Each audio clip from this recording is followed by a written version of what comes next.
Hello and welcome to Spectrum TV News, a recap of major stories within the week. I am Francis Oyima Idet, coming to you live from Uyo, the capital city of Akwa Ibom State. Let's take a look at the headlines. President Tinubu reiterates commitment to strengthen armed forces for enhanced security. Akwa Ibom State Governor Pastor Omoyno opens up a new EXCO members list, reassures on a rice agenda. Plus, President Zelensky sacks ambassador to UK after critics. We will bring you details of these stories and more in a moment.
Many thanks for joining us. First in the news recap story this week, we start with President Bola Tinubu has emphasized his unwavering dedication to ensuring that the Nigerian armed forces are well equipped to effectively carry out their duty of safeguarding the lives and property of citizens within the country and beyond. Speaking at the graduation ceremony of the senior course 45 of the Command and Staff College in Jaji, President Tinubu highlighted the critical importance of addressing the sensitive nature of the present security landscape. He stressed that novel strategies and modern equipment are essential to counter contemporary and emerging security threats in the West African sub-region. President Tinubu expressed the urgent need for collaboration among member nations to bring about peace in the Lake Chad region, which is grappling with various security challenges. Assuring the public, the President pledged his administration's commitment to deploying the full range of state power to ensure the adequate security of the people and their possessions.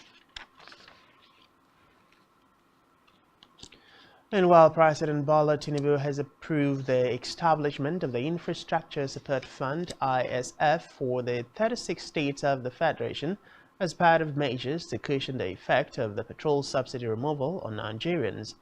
This was disclosed in a statement by the presidential spokesman Dele Alake, saying the approval followed the monthly meeting of the Federal Account Allocation Committee (FAAC) in Abuja.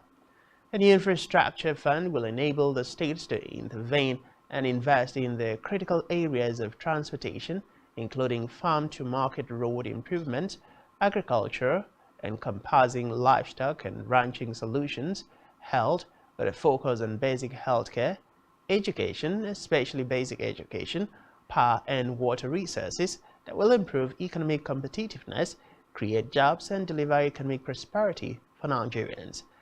Dele said the committee also resolved to save a portion of the monthly distributable proceeds to minimize the impact of the increased revenue occasioned by the subsidy removal and exchange rate unification on money supply, as well as inflation and exchange rate.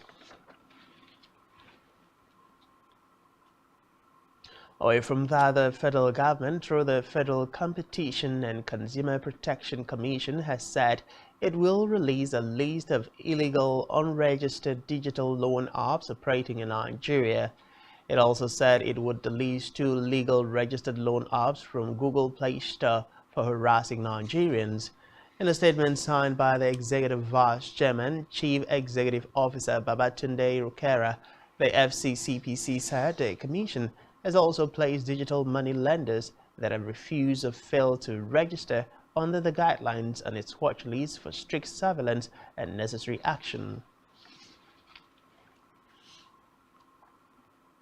Meanwhile, the State Commissioner for Agriculture and Forestry, Olatayo Aribo, has disclosed that the federal government will spend more than 200 million naira on the distribution of inputs to farmers in the state and 200 million on the distribution of assets through the Fadama 3 project.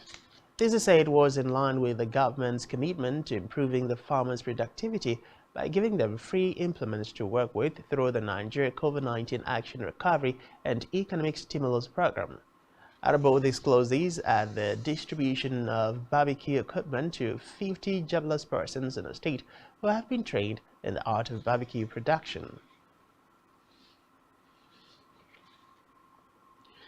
In the meantime, the federal government, through the Federal Ministry of Education, has increased the school fees of new students into federal government colleges, otherwise known as Federal Unity Colleges, to 100,000 naira. The federal government revealed this in a directive from the Office of the Director of Senior Secondary Education Department of the Federal Ministry of Education, addressed to all principals of Federal Unity Colleges. According to the circular titles signed by the Director of Senior Secondary Education, Haja Binta Abdul Kadir, new students are expected to part with 100,000 naira instead of the previous 45,000. Meanwhile, the latest fees and charge increment will affect virtually all aspects and activities of the school, including tuition and boarding fees, uniform, textbooks, deposits, exercise books, prospectus caution fee, ID card, stationery, clubs and societies, sports, extra lessons, and insurance.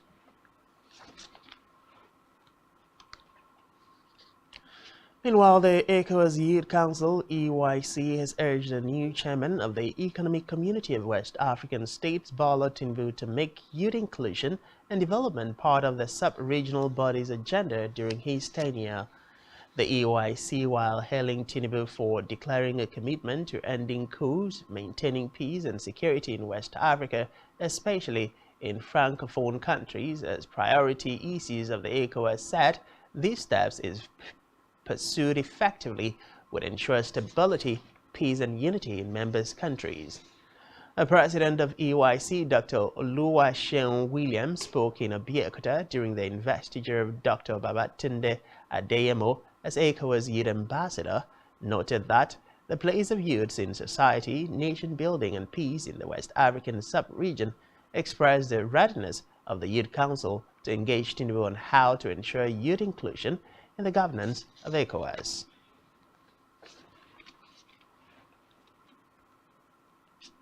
To the Senate now, where the Senate President Godswill Akpabio will unveil the names of the ministerial nominees at plenary this week. Recall that there has been serious agitation over the delay of President Bola Tinubu in constituting his cabinet 2 months after his inauguration. According to a new amendment to the 1999 Constitution, the President and governors must submit the names of persons nominated as ministers or commissioners within 60 days of taking the oath of office for confirmation by the Senate or the respective state houses of assembly. This week is the last before the deadline for the President to name his ministers' nominees. Meanwhile, the letter containing the names of the nominees reportedly got to the Senate President last week.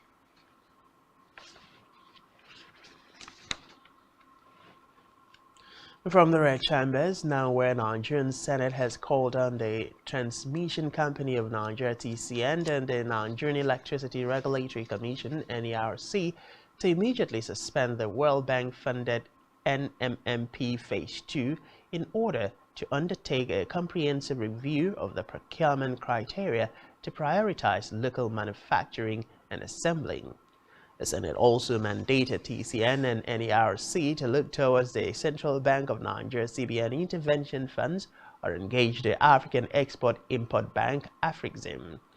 This followed a motion sponsored by Senator Victor Romero, Anambra Central, on the urgent need to protect local meter manufacturers in the ongoing national mass metering program of the federal government. Ume has said that the duty of industry procurement regulators in every developing economy, first and foremost, is to protect its local manufacturers and would only try to augment importation of goods and services where there is a clear cut gap between local production and consumption. While supporting the motion, the lawmakers noted that things should be done in line with the local content and backward integration policy that catalyzes local capacity building, employment generation, and economic growth for Nigeria. However, the upper chamber urged the executive to immediately suspend the TCN tender for World Bank-funded NMMP Phase 2 in order to undertake comprehensive review of the procurement criteria to prioritize local manufacturing and assembling in line with local content and backward integration policy that catalyzes local capacity building, employment generation, and economic growth for Nigeria.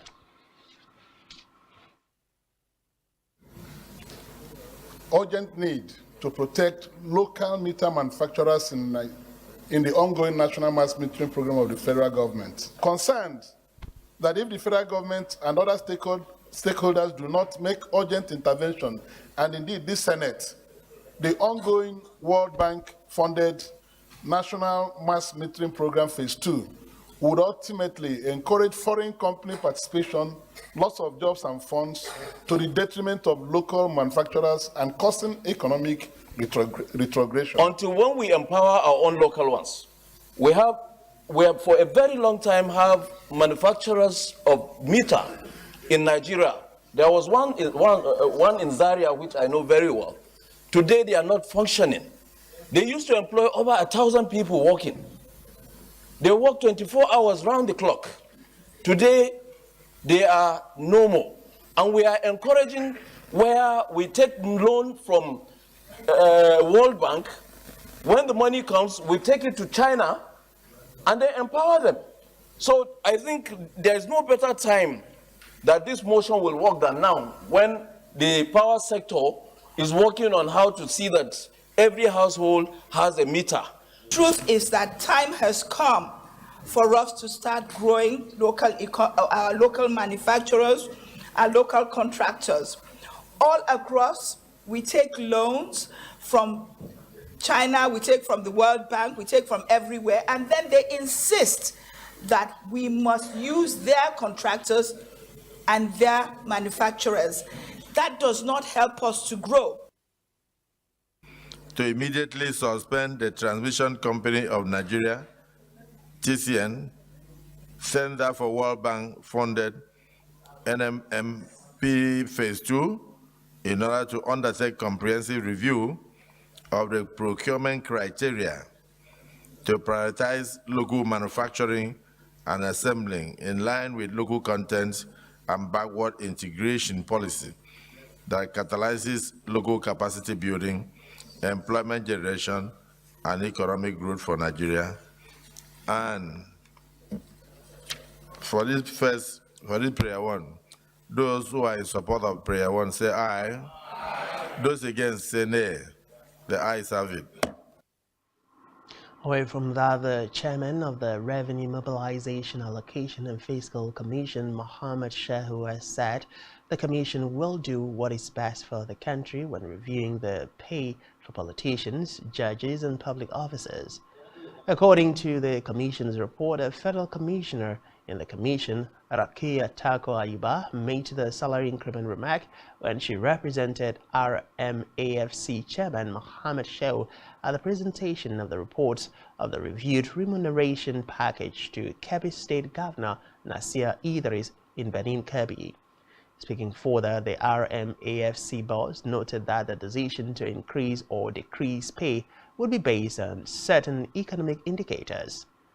RMAFC is saddled with the responsibility of determining the remuneration appropriate for political office holders, including the president, vice president, governors, deputy governors, ministers, commissioners, special advisors, legislators, and the holders of the offices as mentioned in sections 84 and 124 of the Constitution.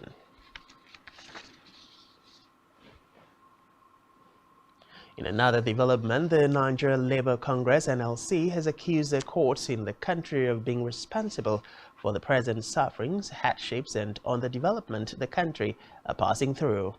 NLC also urged Nigerians to disregard the alleged state-sponsored rallies aimed at enslaving workers, stressing that the rallies are clear reminders of the youth earnestly asking for Abacha movement days that forced them to reminisce on the days of the spectacle dictator that ran roughshod over the nation and trampled upon all known democratic and civil rights of the citizens and workers. President of the NLC, Comrade Joe Ajero, who stated this in his address at the closing ceremony of the 2023 Rain School of the Congress in Akwa Ibom State, told workers to be battle-ready and brace for another round of struggle for the emancipation of the people and the workers. He said that the earlier nationwide action organized by Labour over the removal of fuel subsidy was allegedly sabotaged by an abnormal injunction procured and served on NLC in unholy circumstances from the courts by the government.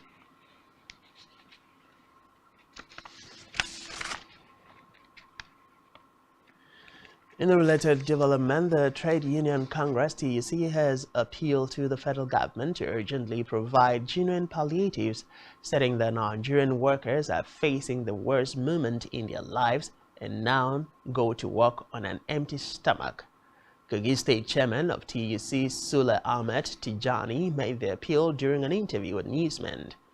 Tijani, while lamenting the poor state of workers due to fuel subsidy removal, said Nigerians can no longer bear the hike in prices of transportation and foodstuffs in the country, adding that workers are losing their lives and loved ones due to the untold hardship they are facing. He berated the government for failing to put in place reasonable measures to cushion the hardship Nigerians are experiencing. On electoral matters, the Independent National Electoral Commission has said it plans to review its result management system following Nigerians' complaints about the 2023 general elections. The Commission said its result management system had been a subject of litigation. The INEC chairman, Professor Mahmood Yakubu, said this during the post-election review meeting with collation and returning officers in Abuja.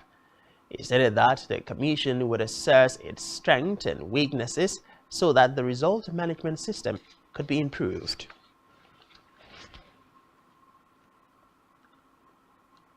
We move now to the judiciary, where the suspended governor of the Central Bank of Nigeria, CBN, Godwin Emefiele, will on July 25 appear before the Lagos Division of the Federal High Court. The embattled CBN boss, who has been in custody of the Department of State Services (DSS), is billed to enter his plea before Justice Nicholas Owibo, following allegations the Department of State Services (DSS) leveled against him. Recall that operatives of the security agency had on June 10 stormed Emefiele's Ikoyi residence in Lagos on June 10, a day after he was suspended as the governor of the CBN by President Bola Tinubu. He was arrested and has since then remained in custody, with the DSS maintaining that his detention was based on the order of an Abuja Chief Magistrate Court. However, a consortium of human rights lawyers led by Maxwell Opara and Ahmed Tijani faulted his continued detention, even as they accused the DSS of acting in breach of subsisting court judgments. Meanwhile, lawmakers, litigants, and journalists were ordered to vacate the courtroom of the Federal High Court, Abuja, where the trial of Tuka Mamu was held. And the matter was called. Counsel from the Office of the Attorney General of the Federation, AGF, who is prosecuting the case on the federal government's behalf, David Kaswe, told the court that their witnesses were in court for the trial.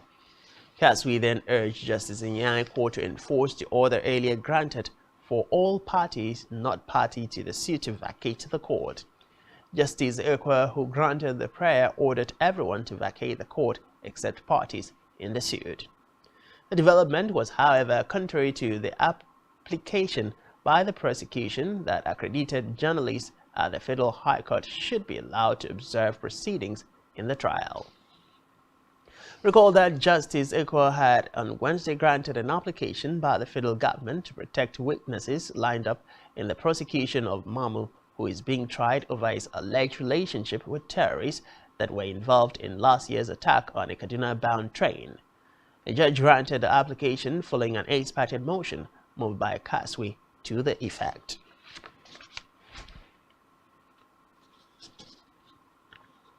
In the meantime, the Economic and Financial Crimes Commission, EFCC, within the week arraigned the former Minister of Aviation, Senator Stella Odua, before the Federal High Court sitting in Abuja on a 25-count charge.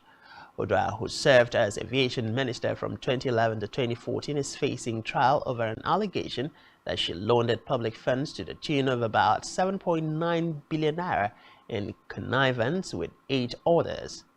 Other defendants in the charge are Gloria Odita, Nwosu Emmanuel, Namdi Chukuma Irene Chinyere, Global Offshore and Marine Limited, Tip Top Global Resources Limited, Crystal Television Limited, and Sabora International Limited. However, the defendants who were dogged before trial, Justice Inyanekwo pleaded not guilty to the charge when it was read to them in the open court. The anti-graft agency, among other things, alleged that Odua, who also represented Anambra North in the Senate, and Auditor, who was identified as an aide and the company's secretary to Sea Petroleum and Gas Company Limited, SPGC, had in February 2014 used their positions to transfer the sum of 1.6 billion naira from ISEC Security Nigeria Limited account number 2021 756955 with First Bank PLC to Global Offshore and Marine Limited account number 2022 9772 96, also domiciled with First Bank PLC, which money they reasonably ought to have known that it formed part of the proceeds of an unlawful act. On security matters, the Chief of Air Staff, Air Vice Marshal Hassan Abubakar, has disclosed that the Nigerian Air Force, NAF, is expecting 51 additional platforms to boost counter-insurgency and counter-terrorism operations in the country. The CAS stated these while addressing officers and men during his maiden operational tour of NAF units in Makadi, Benue State. He noted that the acquisition of additional platforms would bolster training, air-power employment, and projection. According to the CAS, the platforms are expected to include 2 Augusta 109 Trekker multi-role helicopters, 2 Beechcraft King Air 360, 3 Diamond DA-62 surveillance aircraft, and 6 T-129 attack helicopters. Other pending acquisitions include 2 CASA 295 medium airlift and surveillance aircraft, 12 AH-1Z attack helicopters, and 24 M346 attack aircraft.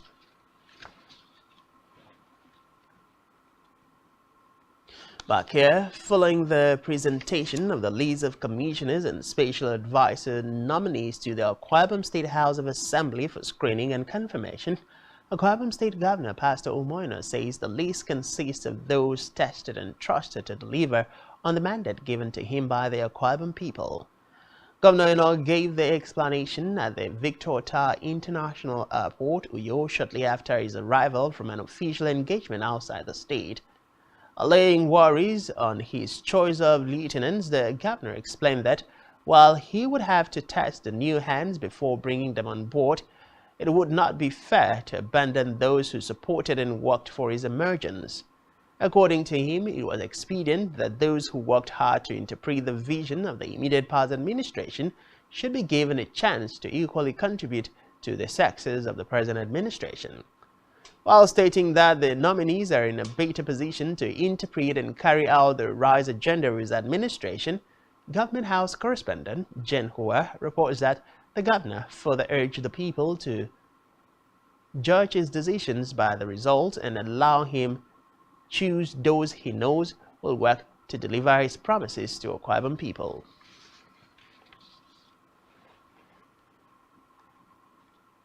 In the meantime, Akwa Ibom State Governor Pastor Omoino has reiterated his administration's commitment to agricultural revolution as encapsulated in his Arise agenda. Speaking at the greenhouse during an inspection with foreign investors, the governor said his investment in agriculture is one sure way of boosting the state's economy and ensuring food sufficiency.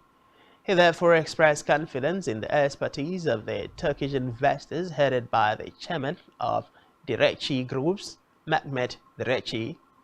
Government House correspondent General reports that in his remarks, the CEO of DTH Group, who adjudged the state as a viable land for agriculture, said his company will utilize the opportunity afforded to it by Akwa Ibom State government to add value to the well-being of the people through agriculture. Meanwhile, Electricity Consumers Forum Akwa Ibom State has called on the state government to guarantee the supply of meters to consumers by putting modalities in place to pay for and to recoup the monies back from consumers through the recharge process. They made their call while speaking with a correspondent Esther Otoyo on consumers' rights and obligations. Esther Otoyo completes the story. The Nigerian Electricity Regulatory Commission (NERC) has been empowered by the Electric Power Sector Reform (EPSR) Act 2005 to ensure an efficiently managed electricity supply industry that meets the desires of Nigerians for stable, adequate, and safe electricity supply. The Act also mandates the Commission to ensure that electricity operators recover cost on prudent investment and provide quality services to customers. But some consumers of electricity have complained of outrageous bills, popularly called estimated bills, by the power distribution company, describing it as illegal. Usually, if you don't pay your bills, they'll come and disconnect you, take away your wires. And I knew that was wrong, because there are regulations on what they should do when a customer does not pay his bills. There are regulations. Nigerian Electricity Regulatory Commission has rules for that. And then for estimated bills, there are also regulations that must be complied with before they issue you with estimated bills. We in Afabi were paying 6,000, 7,000, 8,000, which was understood. But suddenly, our bills rose from 6,000 to 11,000. I'm talking about mine specifically. I live in a 3-bedroom apartment. Rose from 6 to 11, then to 16, then to 26. Then suddenly from 26,000, my monthly bill became 73,000. From 73,000, as I speak with you, the last bill I was given is 320,000. I don't understand. What I came here to complain is I don't understand the basis, the format, the calculation, because I asked PhD, is it that the electricity, the power they supply to Afaobi changed? Did it increase? So I've written to them a petition. I've done everything. I've been paying regularly. No doubt I've been paying regularly. And they have not given me meter. So it is a problem to me right now. It's a serious problem. But I feel what I pay as estimated billing is more than if I were given a prepaid meter. Meanwhile, Barrister Clifford Thomas, a legal practitioner, has disagreed with the plans of the power distribution companies to increase electricity tariff and called on the federal and state governments to provide prepaid meters for all consumers of electricity. We condemn the proposed increment in electricity tariff for Nigeria. Subsidy has never existed in the electricity sector. Rather, what we have had is corruption. A lot of people believe that you cannot sue PhD. You can sue PhD and win. In Uyo, Esther Otoyo, Spectrum News. And still to come in the news. CITN asks President Tinubu to slow down on tough economic policies. Just stay with us.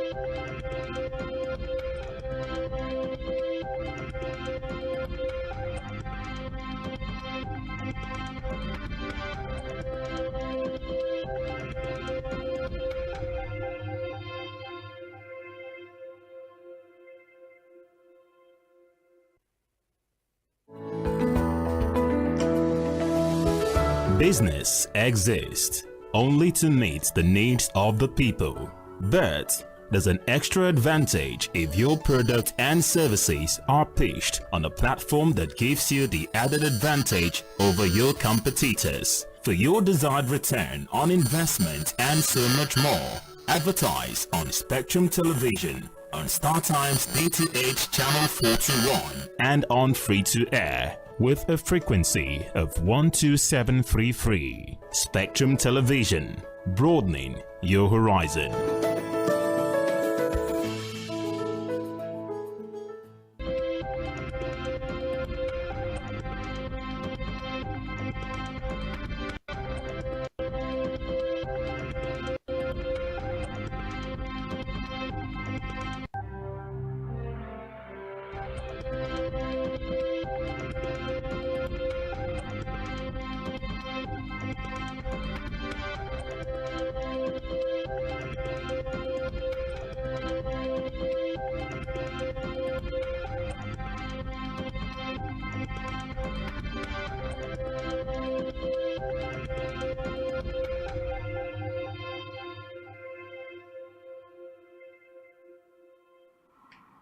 Many thanks for staying with us. We'll move on to the rest of the news stories.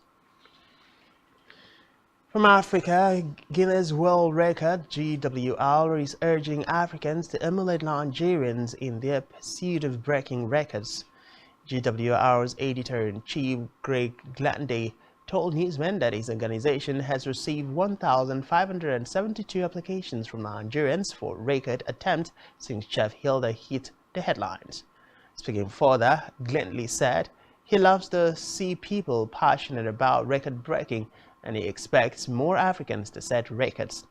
However, they emphasized the importance of registering their attempts beforehand and adhering to the rules. He added that GWR should be notified first so they can assess the record attempt and see if it is measurable and establish the rules, as 95% of record attempts gets rejected.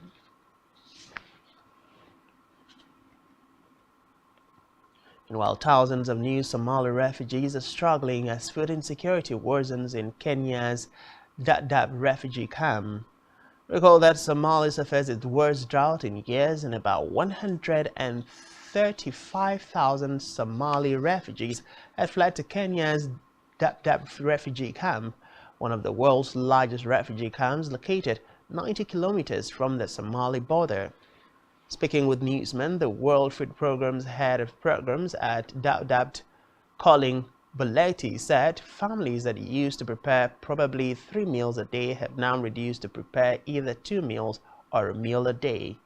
Meanwhile, Kenya's government is now in discussions with the United Nations on how to integrate the hundreds of thousands of refugees into host communities in the future.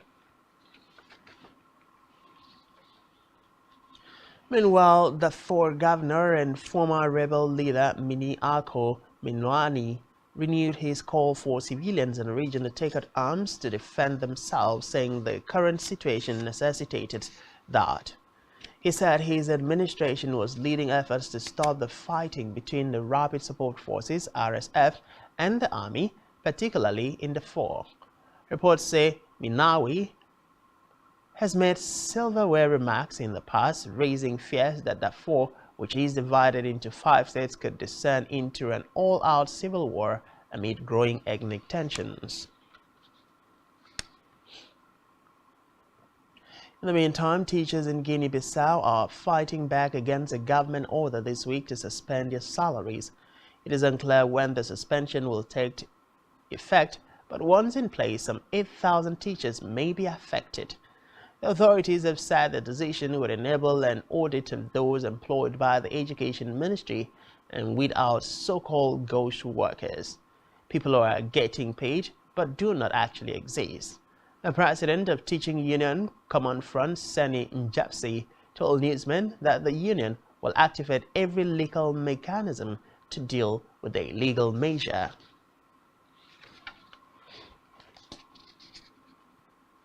Also, a Kenyan police charged with stone-throwing demonstrators in Nairobi slum within the course of the week for a third consecutive day firing tear gas and rubber bullets amid mounting calls for dialogue between the government and the opposition.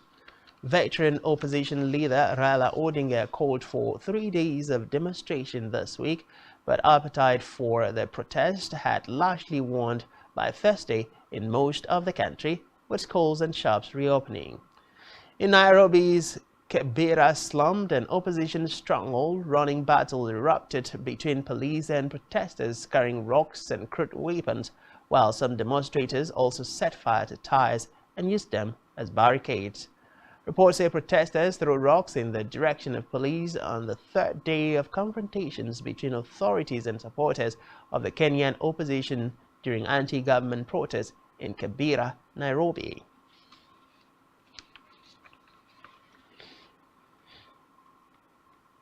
On the foreign scene, Middle East powerhouses Saudi Arabia and Iran have summoned Swedish diplomats to denounce Stockholm's permission for protests that desecrates the Quran on the free speech grounds. Separate moves by both majority Muslim countries announced in statements came amid heightened tension between Sweden and Iraq over a Sweden-based Iraqi refugee who last month burned pages of the Muslim religious text outside Stockholm's main mosques. In the latest such incidents, within the course of the week, the refugee Salwan Momika stepped on the Quran but did not burn it, triggering renewed condemnations and calls for protests across the Muslim world.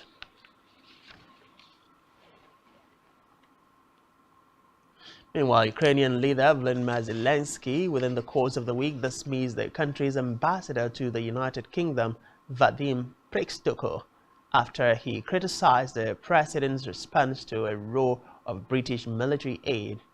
Prystaiko had criticized Zelensky's sarcastic response to suggestions from British Defense Minister Ben Wallace that Ukraine should show more gratitude for arms supplies from its allies. Zelensky signed a decree dismissing Prystaiko, published on the presidential website. It did not provide a reason. The row began when Wallace told journalists at a NATO summit in Vilnius this month that Britain was not an Amazon delivery service for weapons to Ukraine and suggested Kyiv could express more gratitude. The UK is a major donor of weapons to Ukraine and also trains its troops. Zelensky responded at a press conference at the summit saying he did not know how else to make clear Ukraine's gratitude.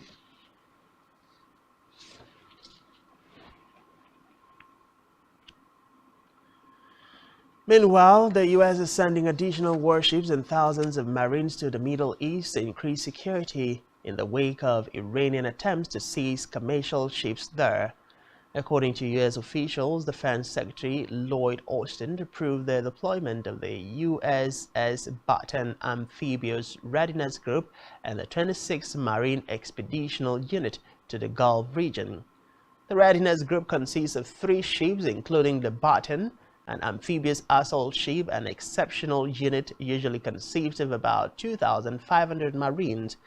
In an announcement, U.S. Central Command said the deployment will provide even greater flexibility and maritime capability in the region. Still on the foreign scene, the White House has confirmed that Ukraine is using U.S. cluster bombs against Russian forces in the country. National Security spokesman John Kirby said initial feedback suggested they were being used effectively on Russian defensive positions and operations. Reports say cluster bombs scattered multiple bomblets and are banned by more than 100 states due to their threats to civilians. The U.S. allegedly agreed to supply them to boost Ukrainian ammunition supply, as Ukraine has promised the bombs will only be used to dislodge concentrations of Russian enemy soldiers.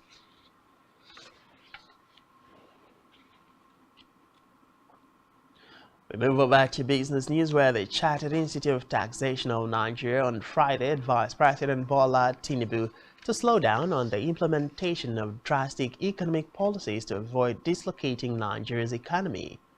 CITN's President Samuel Agbeluyi gave the advice while speaking to journalists in the sidelines of the 3rd Joint Council retreat of CITN and the Association of National Accountants of Nigeria in Abuja. while commending the government for starting on a good note by removing the fuel subsidy that has not helped anybody in the country and setting up a committee to reform the tax system in the country. ZITN Buzz advised the government to be a little slow and not drastic in some of its decisions.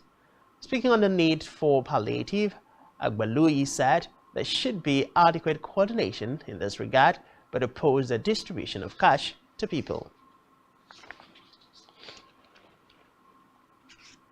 Meanwhile, the Nigeria Civil Aviation Authority has commenced an extensive probe into the recent incident involving water contamination in the fuel tanks of certain aircraft. NCAA said the move was to prevent further occurrences of such safety breaches.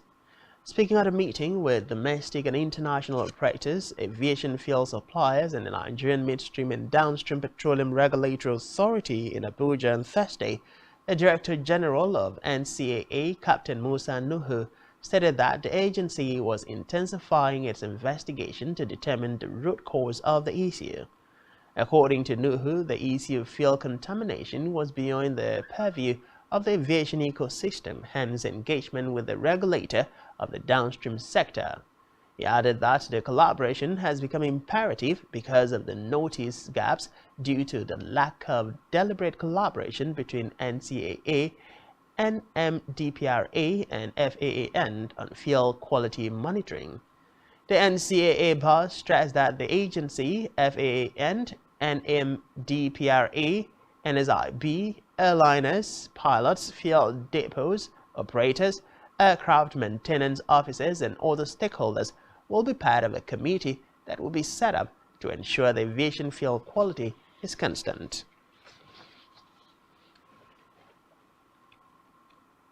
Meanwhile, the Nigeria Employers Consultative Association has said organized businesses are overstretched due to the rising cost of living, which is caused by the hike in the price of petroleum products, especially premium motor spirit. In a statement on Thursday, the Director General NECA, Adewale Smart Oyerinde, urged the government to take more drastic steps to stop the slide into hopelessness for the organized businesses and Nigerians in general. Oyerinde expressed concerns that the rising cost of living was already hurting Nigeria's poverty and production index. In previous year, he said, the country witnessed perpetual rising inflation, commodity price instability, reduced industry capacity utilization, and a gradual dwindling of the purchasing power of Nigerians.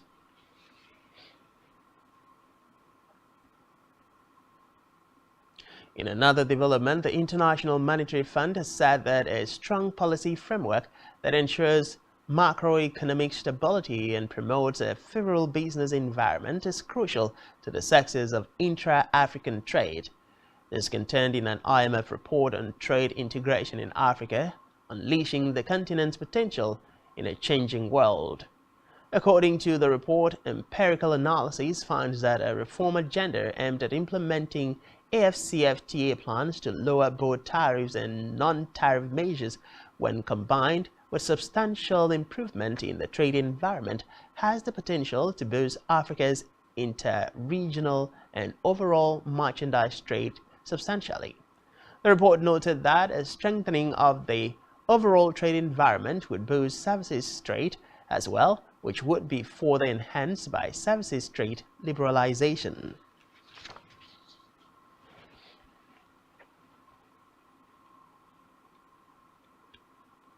And still to come in the news,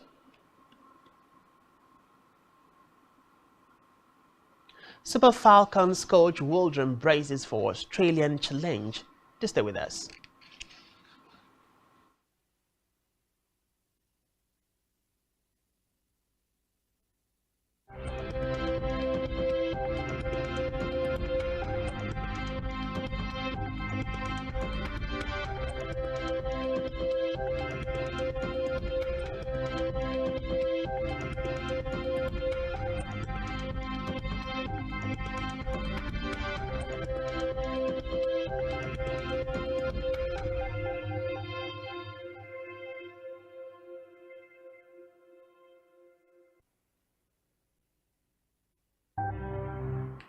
Glad to have you back, and now to the rest of the news stories. Meanwhile, the Director General, National Agency for the Control of AIDS, Dr. Gamboa Liu, says sex and use of injection by hard drug users are the major sources people contract the human immunodeficiency virus. Liu stated this in an interview with newsmen, warned that sharing needles and syringes could also expose people to HIV. He said stigmatization remained a problem, but that more people were coming for tests. Other sources of HIV transmission, according to him, are unsafe blood transfusion and accidental needle stick injuries among health workers. Speaking further, the NACA said the country had made remarkable progress in expanding access to life-saving treatment for HIV and that new infections were declining, but that stigmatization and discrimination were major barriers to controlling HIV and ending acquired immunodeficiency syndrome. He said Nigeria is on course to meet the United Nations target of ending AIDS by 2030. Still in Ed, Plateau State government on Saturday announced that 2 communities in the state had been hit by suspected cases of the anthrax disease. The government disclosed these in a statement signed by the Director of Press and Public Affairs, Gang Bere, and made available to newsmen. According to the statement, which was silent on the name of the affected communities, the government directed the Epidemiology Department of the Ministry of Health and the Veterinary Unit of the Ministry of Agriculture to address the issues with every sense of urgency. He added that samples had been taken to National Veterinary Research Institute, VOM, for thorough assessment and for the investigation.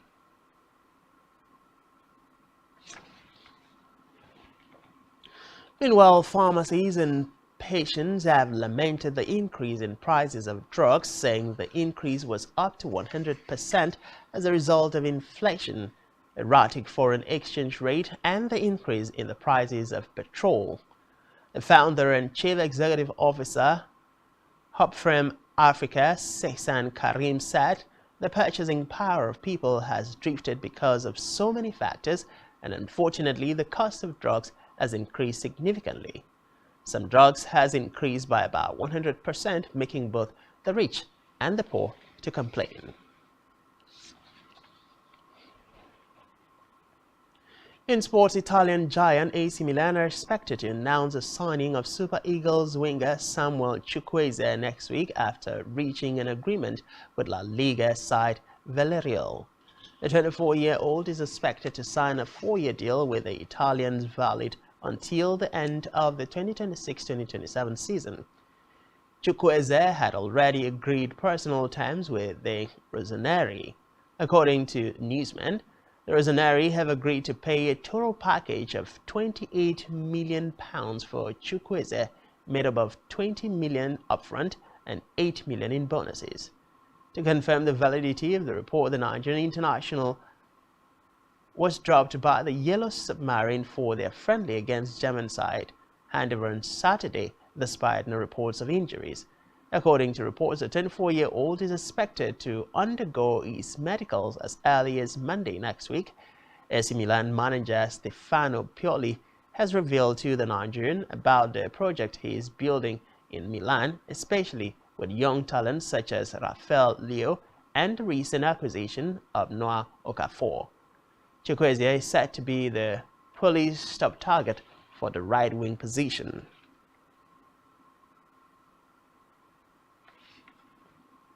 Meanwhile, Premier League club Fulham have reportedly reached an agreement with Ajax to sign defender Calvin Bassey for a fee in the region of £21 million.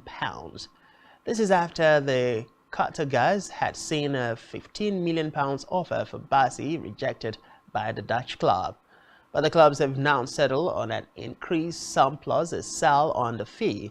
The deal remains subject to personal terms being agreed. Speaking on Bassey's future, Ajax manager Maurice Tin told newsmen it would be better for him to leave Ajax. Meanwhile, Super Falcons coach Randy Waldrum is braced for his side's clash against co-host Australia in their second Group B game at the 52,250 capacity Lang Park Stadium in Brisbane on Thursday.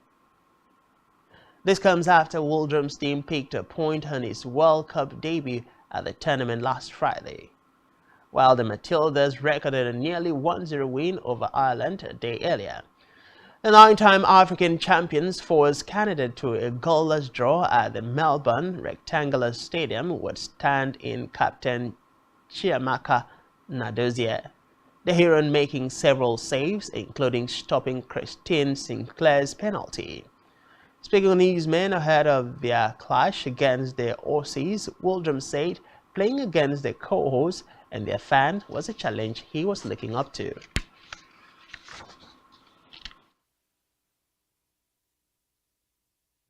A good session, a good day that we could load them a little bit. The players were into it. It was intense, and then we got a chance to work on some of the tactics at the end with the full 11v11. So very pleased with training today. Well, obviously the weather is going to be a little bit of a factor. It's going to be much colder there than it is here. It's obviously winter in Australia, so we're just going to have to adapt to it. It's a 12. Still in sports, Victor Boniface's dream move to Bayer Leverkusen is now a reality as the Nigerian striker signed a 5-year contract after successfully completing his medicals on Saturday. The talented 22-year-old striker reportedly reached a personal agreement with Leverkusen last week, displaying his unwavering eagerness to make a move to the prestigious German club. The deal is believed to be worth in excess of £20 million plus add-ons, and Boniface's exceptional performances on the field have not gone unnoticed, particularly after his remarkable display against Xabi Alonso's team in the UEFA Europa League. On our entertainment news, Big Brother Niger Season 5 winner Olamilekan Agbeleshe has bagged his master's degree from the University of Portsmouth. The reality TV star took to his verified Instagram account to celebrate his feat and was overwhelmed with congratulatory messages from his fans and well-wishers. In a video posted to his page, a very happy Lekan is seen walking across the stage when called to receive his accolades, his graduation gown swaying as he struts and takes his cap off. In another development, Nigerian singer Simi has shared her past experiences as a gospel artist, revealing that she used to receive meager performances fee ranging from 5 to 10,000 naira. Simi, who disclosed this during an interview with Newsman, said the highest payment she ever received during that time was 70,000. The mother of one best known for her hit song Dudu Care also opened up about her humble beginning in the gospel music scene. Meanwhile, Afrobeat singer David Adeleke, popularly known as Davido, has announced that he recently disbursed 237 million naira to 424 orphanages across the country through the David Adeleke Foundation (DAF). Announcing this vast Twitter handle on Thursday, Davido said individuals and corporations across various sectors and regions contributed to the donation. According to the press statement attached to his tweet, a total of 13,818 children benefited from the donation.